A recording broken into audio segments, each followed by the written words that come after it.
Guckt euch mal den Arsch an. Man soll sich ein Auto anschaffen, wo auch das Optische passt und nicht allzu viel dran gebastelt wird. Erzähl mal, was eigentlich Autofahren an sich für dich bedeutet. Was denken denn deine Kollegen oder deine Family über das Auto eigentlich? Was geht, Leute, und herzlich willkommen zu einer neuen Folge. Wie kann man sich das leisten? Ich bin heute in Zürich unterwegs. Das Wetter macht leider nicht mit. Es regnet gerade wie Sau, aber wir lassen uns davon nicht abhalten. Es gibt wieder ein neues Video. Heute geht es um einen geilen Sechser und wir stellen gleich den Besitzer vor. Und ich würde mal sagen, viel Spaß mit dem Carporn und bis gleich.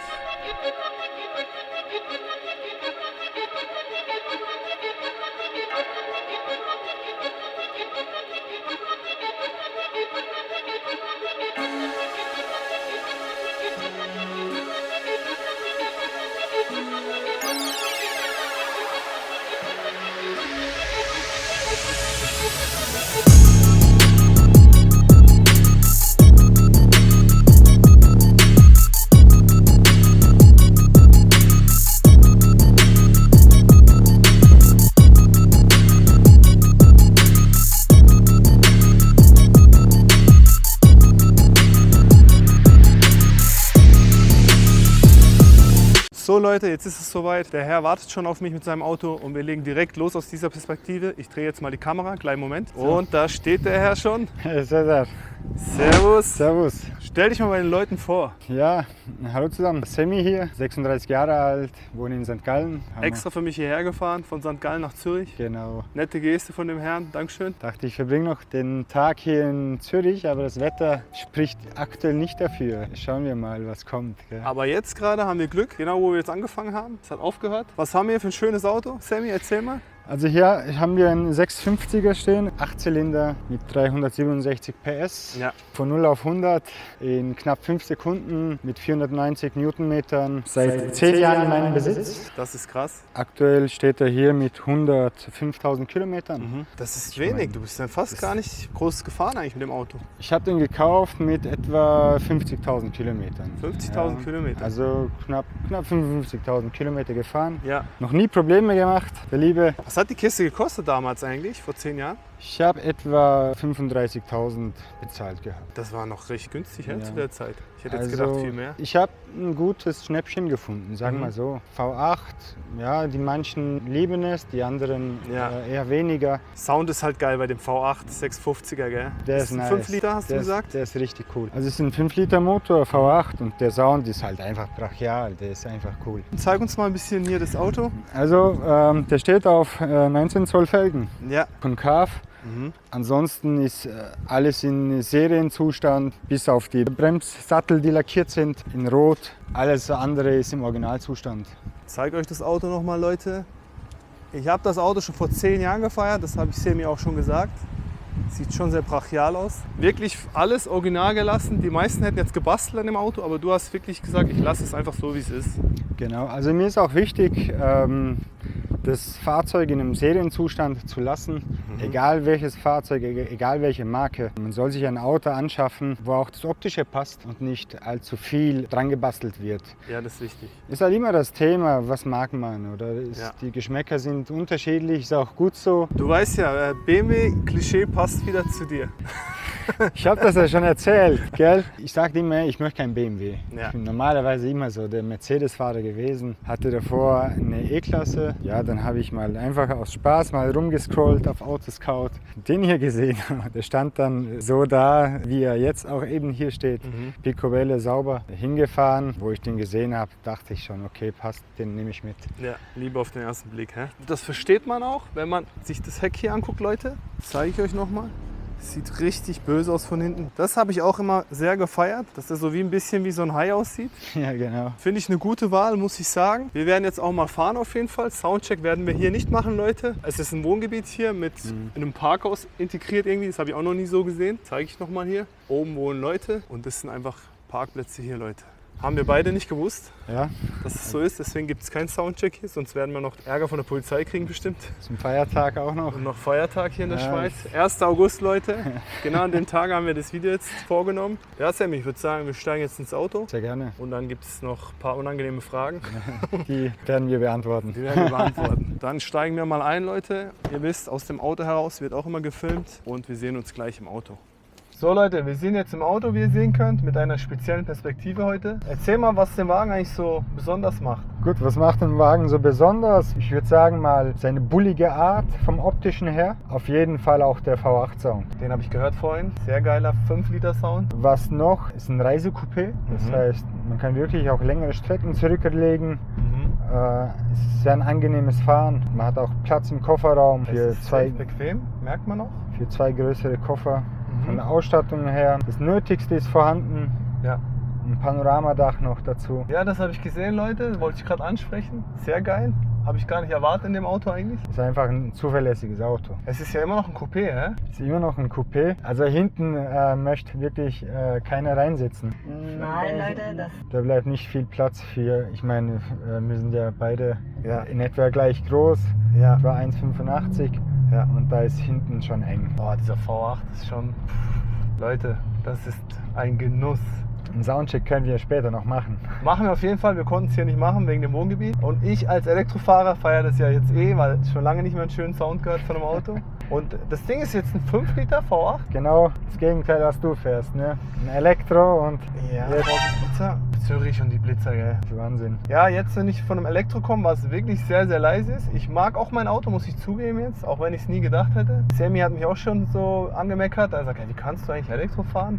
Ist das nicht komisch für dich? Ich sage, nein, man gewöhnt sich dran. Das ist tatsächlich so. Du weißt ja, ich bin viele Benziner vorher gefahren. Wenn ich jetzt wieder hier drinnen sitze und den V8 höre, Leute, dann ist das natürlich der Gänsehaut, schönes Gefühl. Und er hat das Auto seit 10 Jahren, das ist verrückt. Ich kenne keinen, der ein Auto mit so einer Motorisierung so lange behält. Ehrlich gesagt, ich kenne auch niemanden. Du bist einer der wenigen. Ist wirklich so. Also ich habe neulich auch wirklich nachgesehen, wirklich schon 10 Jahre her. Du dachtest ja am Anfang 8 Jahre, aber es sind sogar 10 Jahre. Genau, das ist genau. Erstens, als wir geschrieben hatten, meinte Genau. ich 8 Jahre. Dann habe ich Genau. nochmal nachgesehen. Das sind wirklich schon 10 Jahre her. Genau, mit 26 damals hatte ich den zugelegt. Er sieht auch gar nicht aus wie 36 Leute, hätte ich nie gedacht bei ihm. Krass, er hat sich jung gehalten, ich weiß nicht, wie er das geschafft hat. Aber geil, ich finde das schön, wenn Leute wirklich so ein Auto so lange haben und Leute, drinnen sieht man es auch, ich zeige auch immer gleich Aufnahmen, das sieht wie geleckt aus drinnen, das Auto, wirklich. Du siehst nichts Abgenutztes, keine Kratzer eigentlich, fast gar nicht. Sammy hat wirklich Acht gegeben, dass das Auto sauber bleibt. Unglaublich. Was gefällt dir zum Beispiel am Auto gar nicht? Oder was für Probleme haben diese Autos? Weil die sind ja bekannt auch für Probleme eigentlich. Also ehrlich gesagt, in den 10 Jahren hatte ich jetzt kaum Probleme. echt? Okay. Es gibt Kinderkrankheiten, die diese Baureihen so mit sich bringen. Das sind so Ventilschaftdichtungen. Jedoch gehöre ich zu den Glücklichen, die damit noch keine Probleme hatten. Du hast wirklich 10 Jahre so gut wie gar keine Probleme. 10 Jahre so gut wie keine Probleme. Das ist wahrscheinlich auch ein Auto gewesen, was vorher vielleicht gut gepflegt worden ist. Keiner, der es die ganze Zeit getreten hat. Das ist wahrscheinlich auch wichtig, von wem du das Auto kaufst. Weißt du den Vorbesitzer noch? Also ich bin der zweite Besitzer. Davor ein Arzt oder ein Anwalt war das. Ich habe es fast gewusst eigentlich. Das macht schon etwas aus, wie der Erstbesitzer mit dem Auto umgeht. Also warm fahren, kalt fahren. Grundsätzlich habe ich die Erfahrung gemacht, dass man da nie Probleme erlebt. Klar, manchmal gehört auch etwas Glück dazu. Und ich habe einen guten Fang gehabt. Alter, wie das Ding klingt, ey. Der fährt wirklich normal gerade. Das ist nicht Vollgas oder so. Aber ich habe es genau gewusst, dass dieses Auto, es kann nur von einem Arzt sein. Also jemand, wo man weiß, der fährt anständig damit, der fährt wahrscheinlich warm, der tritt das Ding nicht die ganze Zeit. Und das merkst du. Ein Auto dankt es dir dann auch. Viele vielleicht junge Leute, denen ist es scheißegal. Ich kenne auch so viele Leute, die treten das Auto immer, fahren es nicht warm.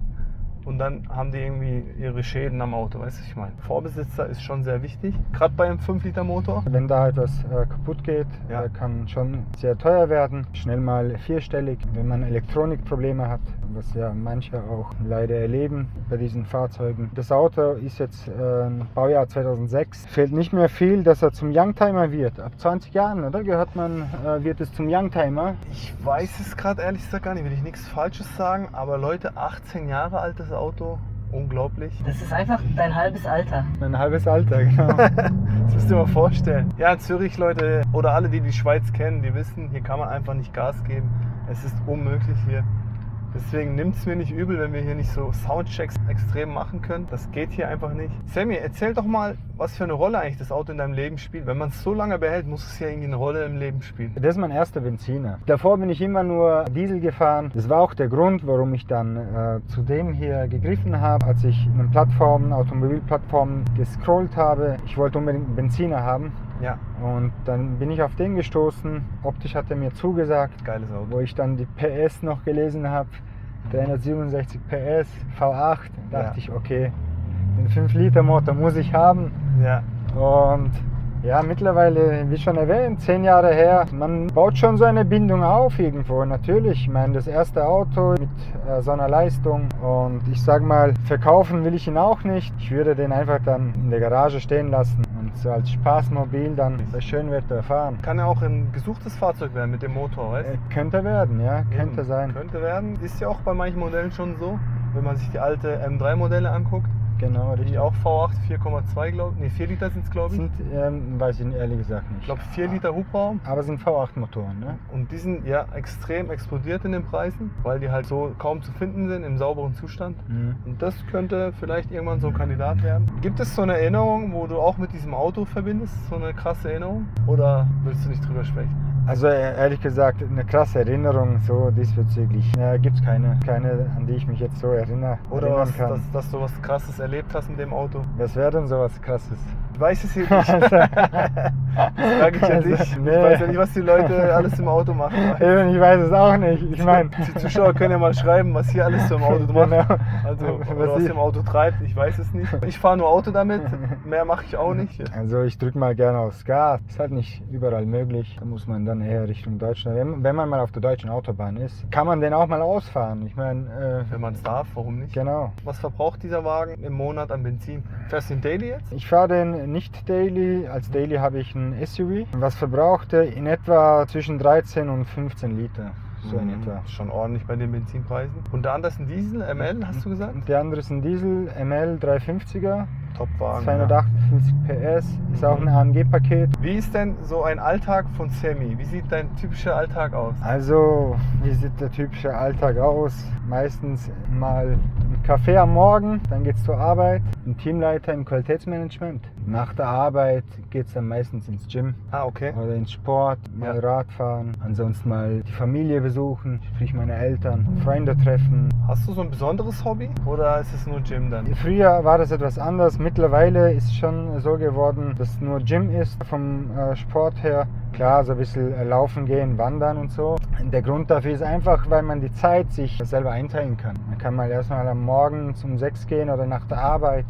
Dann ist man halt flexibel. Hast du Gleitzeit? Genau, ich habe auch das Gleitzeitmodell. Ich starte zwischen 6 und 8 Uhr morgens bis in etwa 16 Uhr. Zwischen 16 und 18 Uhr mache ich dann Feierabend. Ist schon ein Mehrwert. Ich meine, wenn man sich das einteilen kann Ja. im Job. Ich sag's so, Leute, ich arbeite auch Gleitzeit. Ich kann meine Stunden, meinen Arbeitstag gestalten, wie ich will. Ich kann dann anfangen, wann ich will. Ich kann gehen, wann ich will. Das ist sehr viel wert. Wenn ihr euch einen Job sucht, guckt, dass ihr das kriegt. Das ist wirklich geil.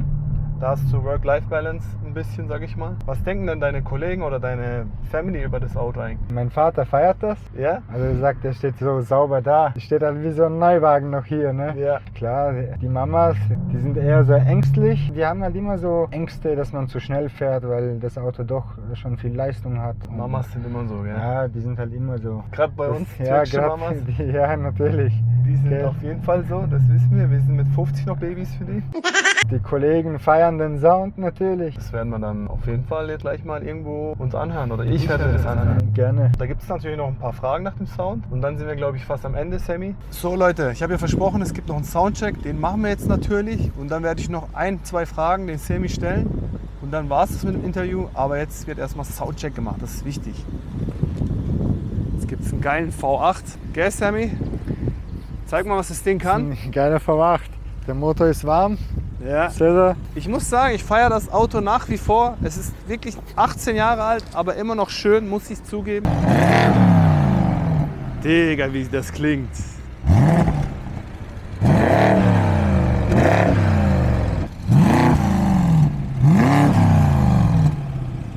Das ist noch V8, Leute. Das Ding ballert richtig, Leute. Das ist noch Hubraum, 5 Liter Maschine. Das hört man auch. Da musst du nichts am Sound verändern. Ihr könnt ja mal in die Kommentare schreiben, wie ihr das fandet. Ich finde den Sound geil, Bruder. V8 ist halt V8. Deshalb hast du ihn auch dir zugelegt, 5 Liter Maschine, Genau. weil das so ballert vom Berg aus. Das sind halt Emotionen, ne? Da muss man einfach grinsen. Also der pflegt das richtig mit Liebe. Das siehst du im Auto-Innenraum auch. Da steht nochmal das böse Ding. Guckt euch das mal an, das ist so ein richtiger Hai. Das sieht so böse aus, Leute. Weißt du, was ich noch geil finde an dem Auto? Es ist nicht so futuristisch, weißt du? Die jetzigen Autos sind so komisch geworden, von der Form her. Wenn man sich auch mal so ein M2 anguckt jetzt, der neue, das ist so schlecht designt. Ich finde das so hässlich mittlerweile. Mittlerweile kann man viele Fahrzeuge gar nicht mehr unterscheiden, ob es jetzt ein Zweier ist, ob es ein Genau. Dreier ist. Also Genau. manchmal ist es wirklich schwierig. Schwierig, gell? Aber weißt du, was du jetzt noch machst? Jetzt fährst du hier mal vorbei und gibst da noch Gas. Das wäre auch mal geil jetzt. Können wir machen. Können wir machen? Meine Zuschauer sind ja verwöhnt, was das angeht. Das mache ich eigentlich immer. So Leute, er dreht jetzt mal kurz. Und hier hört man es schon. Das Auto ist wirklich zeitlos, Leute. Guckt euch das Ding an. Ja, ich als Elektrofahrer, ihr wisst ja, das macht mir richtig Gänsehaut, wenn ich sowas höre. Oh, der klingt so schön, dieser 5 Liter V8. Alter Schwede, wie das Ding ballert, ey. Das ist ja abnormal. Ich feiere das so, Leute. Die meisten werden mich jetzt verfluchen, warum wir so Videos machen. Ich feiere es. Guckt euch mal den Arsch an. Böses Ding, Alter. Der ist richtig aggressiv, der Wagen. Sammy, was ist das für ein Feeling, wenn du den so drückst? Auch nach 10 Jahren ist immer noch einfach cool. Der scheppert richtig, vom Werk aus Der auch noch. scheppert schon, ja. Der scheppert. Die jetzigen, die pupsen ja nur ein bisschen. Ja, Sammy, geiles Auto. Ich bin sehr, sehr überzeugt. War früher schon mein Traum, als mein Kumpel das Auto gefahren ist. Damals hat er es auch gehabt, wo es relativ neu noch war. Und du hast mal wieder bewiesen, das Auto ist nach wie vor immer noch geil. Vielleicht gibt es ja ein paar Leute, die das nachahmen jetzt. Bin mal gespannt. Ein purer V8 ist halt ein purer V8. Gibt es nichts schlecht zu reden. V8 ist einfach ein V8. Ist eine komplett andere Soundkulisse. Wir werden jetzt noch ein paar Fragen beantworten, beziehungsweise du wirst sie beantworten, nicht ich. Ich werde sie nur stellen. Erzähl mal, was eigentlich Autofahren an sich für dich bedeutet. Was du davon persönlich hältst, wenn du jetzt im Auto sitzt, herumfährst.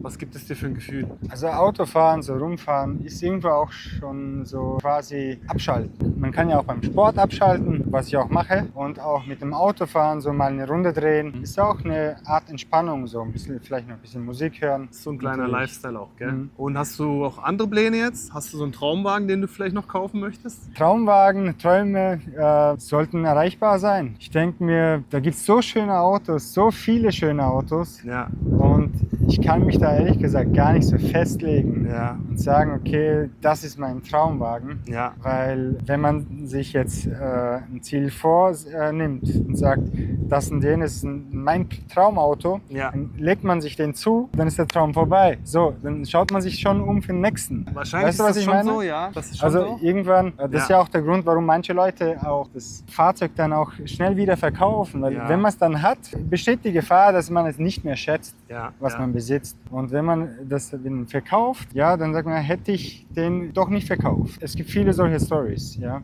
War bei mir auch so. Ich habe ja auch 2 oder 3 Autos gewechselt in den letzten 5 Jahren. Es war genau dasselbe, wie Sammy sagt. Ich habe die Autos geholt, dachte so, wow, das wird niemals langweilig. Nach 2 Monaten, Leute, war es langweilig. Und da hat er völlig recht, das ist wirklich so. Dann hast du ja sicherlich andere Sachen, wo du vielleicht eher dein Geld reinsteckst oder investierst. Gibt es da irgendwas? Es gibt schon Sachen, wo ich investiere, aber näher darauf eingehen möchte ich jetzt nicht. Dann lassen wir das so stehen, Leute. Traumwagen hat er also in dem Sinne nicht? Oder hast du einen Traumwagen, wo du sagst, Alter, wenn ich das Geld hätte? Wenn ich das Geld hätte, dann würde ich, also wenn es dann in den Bereich Supersportler gehen würde, Ja. dann wäre es entweder ein Lambo oder ein Porsche. Das ist Also, dann der Traum von vielen das Leuten. das ist so. Die Frage stellt sich dann nur noch, welcher Lamborghini? Sammy, erzähl auch mal, gibt es so eine krasse Story in deinem Leben, die mal vorgekommen ist? Ich möchte das hier jetzt nicht kundtun vor der Kamera. Ich meine, jeder erlebt so Sachen im Leben. Gell? Ja. Behalte ich jetzt mal für mich. Behältst du für dich, das erzählt er mir jetzt hinter der Kamera. Dann denke ich, Sammy, sind wir am Ende angelangt. War ein cooles Interview, war auch schön, dass er mich angeschrieben hat, extra auch eine Stunde für mich hergefahren ist. Das tue ich immer sehr schätzen, weil ich muss ja auch irgendwo hinfahren, sonst Ja. müsste ich noch weiterfahren. Leute, die das Video jetzt gesehen haben, denen das gefallen hat, wenn ihr das liked, das ist sehr wichtig für mich, weil YouTube erkennt es dann und pusht das Video natürlich. Und wenn ihr wollt, dass das Video gepusht wird, müsst ihr es liken und kommentiert doch mal, was ihr über das Auto denkt und ob ihr euch so einen Wagen auch zulegen würdet. In dem Sinne, eine Botschaft noch am Ende. Danke dir auch, Cesar. War ein cooles Interview und auch danke fürs Entgegenkommen. Gerne.